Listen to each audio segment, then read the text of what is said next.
I'm Jessica Sowers, owner of Body Bliss Connection. I'm Jamie Marich. I'm a clinical trauma specialist, expressive arts therapist, author, and co-founder of Yoga Unchained. I am also the co-founder of Yoga Unchained. Easy seated pose. Today we'll talk about easy seated posture and how to come into this posture, as well as some modifications for it. Simply sit onto your bottom and allow your legs to cross in any way that feels good in your body. Let the hips soften and the knees drop down towards the earth. Activate through the abdomen to pull those muscles in and wrap the spine to lengthen the torso up nice and tall. Feel those shoulders begin to melt away from the ears as the crown of the head lifts up towards the sky.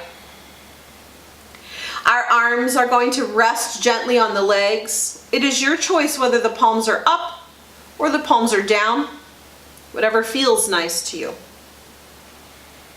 Let's take a few nice deep inhales and exhales.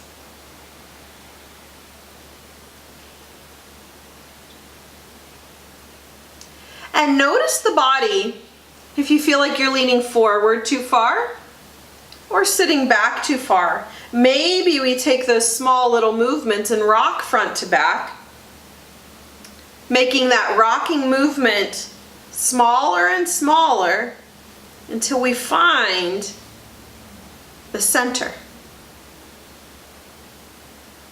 And maybe a little side to side rocking as well, and find the center. And then let's revisit keeping the spine long, softening the shoulders, softening the knees and the hips. 2 nice deep full breaths.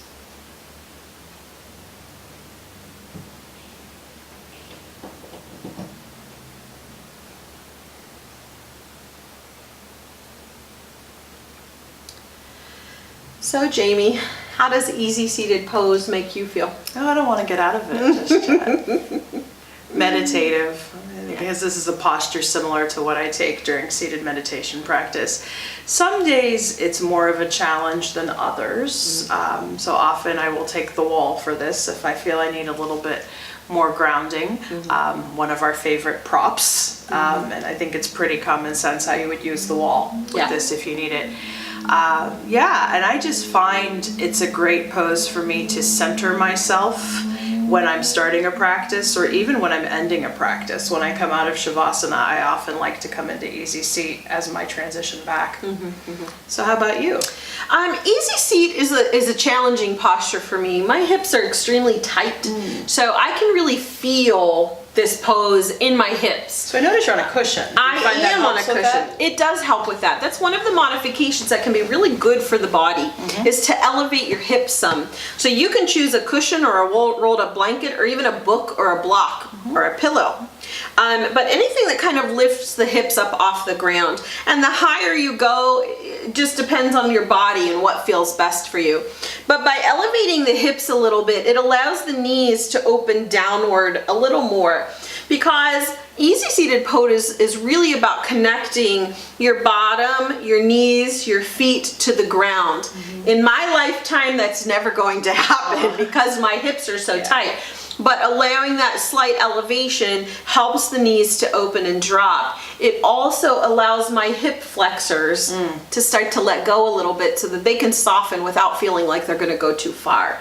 So I really enjoy the modification of sitting up on top of a bolster or blanket. I always laugh that we have students who will say, this is not so easy seat. Because the English translation of sukasana here is like easy seat. But so if you feel that that name wouldn't work in your setting, by all means, change that up. Sometimes I'll just call this cross-legged position. And speaking of cross-legged position, I know I'm very conscious about challenging myself to change the crossing if I am in this for any length of time, or if I maybe started my practice with it crossed in that natural direction, to change the crossing by the end. And some days when I'm struggling with injury or strain, it actually feels better for me to come into my not natural side. I like switching the crossing of the feet because it elicits a different response in my body.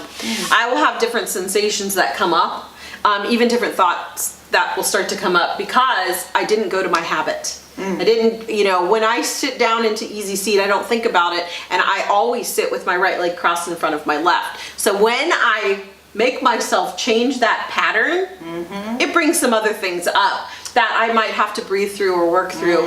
But it's a really good lesson for me because it allows me to take that thought process of do I always take the easy way or the most known way in my life, and what happens if I shake it up a little bit? So any of you clinicians or human service workers watching this, obviously there's a lot of grist for the mill that can be stirred there. With I've used that a lot throughout my clinical career. I've even challenged clients, what hand do you write with? And if it's your right hand, what would it feel like if you wrote with your left? And most people end up saying something like, I can't do it. And I beg to differ. I see something there. It doesn't maybe look as neat. And inevitably, the more they try it, 3, 4, 5 repetitions, they realize I can do it. It's just a step out of my comfort zone. And oftentimes what I say is that change in recovery is like learning to write with your left hand. So maybe the yogic metaphor here is change in recovery is learning to do easy seat with the left cross instead of the right, or vice versa. So modifications, we talked about the wall, we talked about the blankets, bolsters, any other modifications or details you want to give with this? Sometimes if people have knee injuries or something like that, then we can prop those knees up so that they're supported. So you can slide a bolster, a block, a book, whatever, under to allow a little more support for that. So it elevates that leg. That also takes so much pressure out of my hips. I can just tell your face. Yeah, it was a big change. So elevating those knees up a little bit can help, and giving them support. So not so they're holding by themselves, but just allowing that to occur. It's another option. Fantastic. And easy seat for me, like tabletop, is a base for so many other poses that you may do in a yoga practice. So although it may seem, oh, you're just sitting, no, it really is a very dynamic pose that is very foundational, and we thank you for joining us today. Thank you.